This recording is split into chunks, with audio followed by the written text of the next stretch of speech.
Doctor सीमा मलिक जी, क्या कहेंगे आप, जिस तरीके से शरद पवार जी लगातार बहुत सारे बेबाक बयान दे रहे हैं, उसे लेकर विपक्ष के अंदर बहुत सारी खलबली मची हुई है।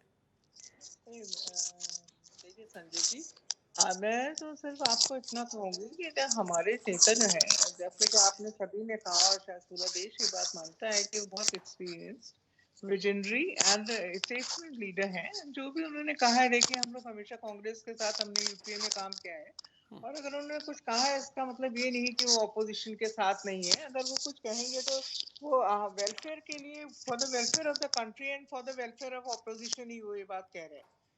देखिए आज हमारी प्रायोरिटीज क्या है, उन्होंने यही कहा है कि जो आज लार्जर इश्यूज है, वेदर इट इज इन्फ्लेशन और अनएम्प्लॉयमेंट या लॉ एंड ऑर्डर, ये जो है एक जनता के मुद्दे हैं। और आज जनता को बहुत उम्मीद है वो ऑपोजिशन से कि वो हमारी समस्याओं को उठाएंगे पार्लियामेंट में या कहीं पर भी, ताकि कोई तो हो जो उनकी आवाज उठाए। वो उनकी तो रियल सफरिंग है। तो पवार साहब का केवल यही कहना है कि जो जो मुद्दे जिसकी प्रायोरिटी है, जिसके लिए कि आज किसानों की देखिए जिस तरह से फसल खराब हुई है, वो भी एक उम्मीद से हमारी तरफ देख रहे हैं।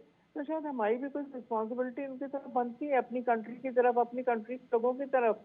और ये प्रायोरिटी होनी चाहिए। और जहाँ तक देखिए कॉर्पोरेट की बात है, कॉर्पोरेट के योगदान को भी हम नकार नहीं सकते। ये भी एक बहुत एक्सपीरियंस तो है, और मतलब उन्होंने हर चीज को वे करके ही ये बात बोली है।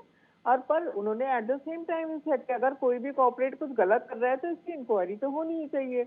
और सुप्रीम कोर्ट ने एक इनिशिएटिव लिया है जिसमें कि बहुत कमेटी बनाई है, जिसमें बहुत एक्सपीरियंस लोग हैं फ्रॉम ऑल द फील्ड।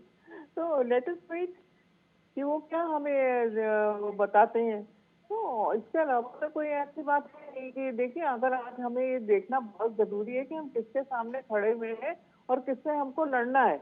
अगर हम एक छोटे मोटे मुद्दों पर ही हम ये करते रहेंगे तो मुझे नहीं लगता। उन्होंने सिर्फ यही बात कही है कि हमें एक स्पेशल प्रोग्राम होना चाहिए, कुछ हमारे जो जेन्युइन मुद्दे हैं उनको हमें उठाना चाहिए और एक डायरेक्शन में हमें काम करना है, तभी हम 24 में मात दे पाएंगे एक ऐसी पार्टी को जो कि पॉलिटिक्स और पोलराइजेशन करती है, जो डिविजिबल पॉलिटिक्स करती है। उनको अगर हमें मात देनी है तो we should be united and we should work on the real issues of the people. ये उनका कहना है। सिर्फ इसका मतलब ये नहीं कि हम मतलब ऑपोजिशन के साथ नहीं है या हम उनको डाउन करने के लिए कुछ कह रहे हैं। देखिए सावरकर जी का मुद्दे की भी बात हुई थी, तो उन्होंने यही कहा था कि it is not a national issue and हमें जो अभी जो मेन इश्यूज है उन पे हमें फोकस बिल्कुल, करना ये यही बात है कि है। मेन इश्यूज पर फोकस करना चाहिए।